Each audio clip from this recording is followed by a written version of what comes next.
Greetings and welcome back to another episode of Recipe Wednesday. Today we are making chili. So I've got 2 pounds of ground beef in here. I'm going to add 2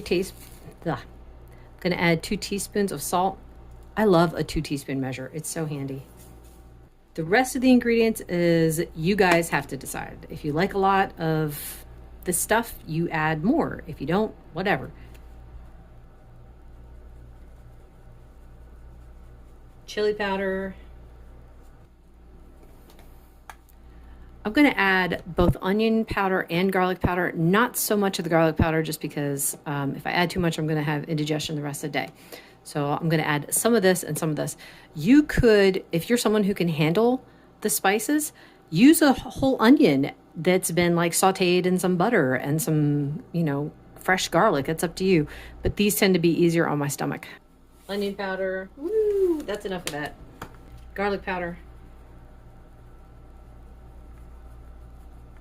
That should do it.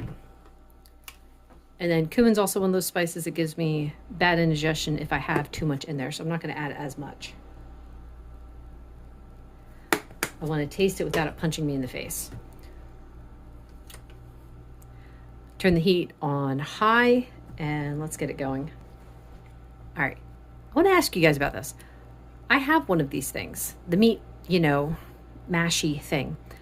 I actually hate this thing because as I'm mashing up the meat, the raw meat gets stuck in the cracks and I have to clean it out, and then I do it again and I got to clean it out. That just annoys the daylights out of me. So I probably bought this a few years ago. I don't even know why I still have it. I might casually throw this in the Goodwill box. This is way better. This is a nice firm spatula. It's easy to scrape it off. I just scrape it against the side of the pan and that's it.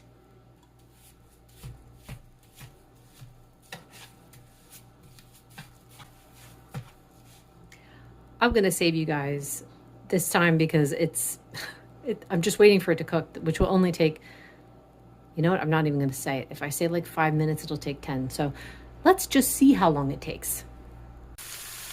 All right, there we go. Under 10 minutes. That only took 8 minutes. It is fully done. I like it to get a little bit browny, like some crispy bits in there. But I think I'm going to leave it at that. I'm going to turn the heat down to medium low and throw in a can of tomato puree. This is 29 ounces. And give it a stir. So now, that was extremely simple, right? I'm actually going to turn it all the way down to low. I'm going to put a lid on it and set a timer for about a half an hour just to check on it. We'll see how things look in about a half an hour. So that's been about an hour, and I did come back and keep stirring it because it was just cracking me up because even on low, the burner was acting as though it were still on high. So yeah. I did have it covered. The only time I removed the cover is when I was stirring it. So I tasted it. I'm going to add a little bit more garlic powder.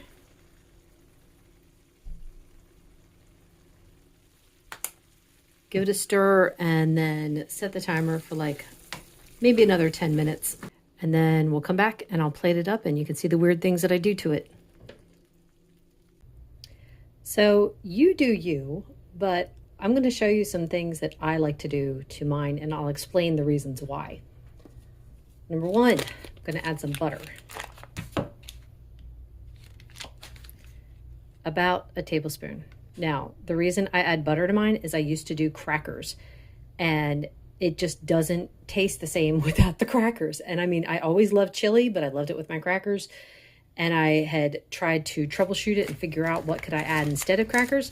The solution was butter, and it's perfect. Next, and this is the part where it gets just a little bit weird, is some maple flavoring. So, quick story.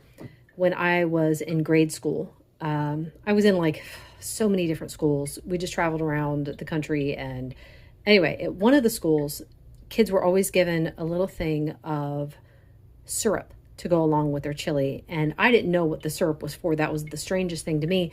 But then I watched the kids would pour the syrup on their chili. And I that's just stupid. But then I tried it and I'm like, oh my goodness, it's delicious. Well, you go keto, you stop having syrup. And I know that there's like, the keto syrups out there. I do not like those.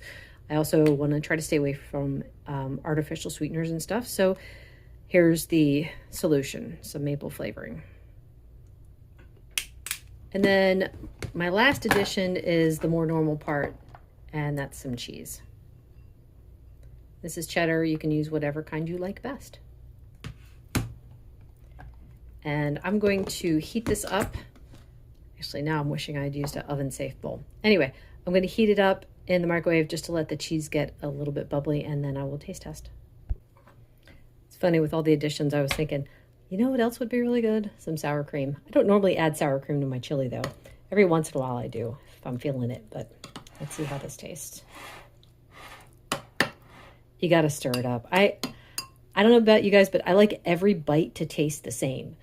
My husband always laughs at me because when we used to eat pasta, I would put all the stuff on it and then I would stir it all up. And for him, he's like, no, I like that one piece has more sauce and the other piece doesn't. I'm like, no, if I get one bite, I want all the bites to taste the same.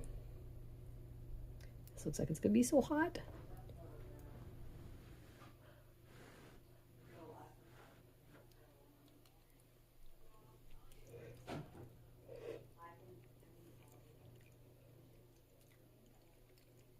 I was right. That was really hot. Oh, my word. Whew.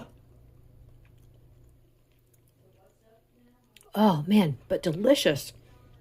Yikes. I'm going to have to let this cool before I eat anymore because I just burnt my tongue. But this is fabulous. I love the little bit of maple syrup, or I love that little hit of the maple flavoring. I would put the maple flavoring in the whole thing, but not everyone in my house eats it like I do. So I just add a little bit when I go to eat it. But anyway, that is all for today. Thank you so much for watching. Bye-bye.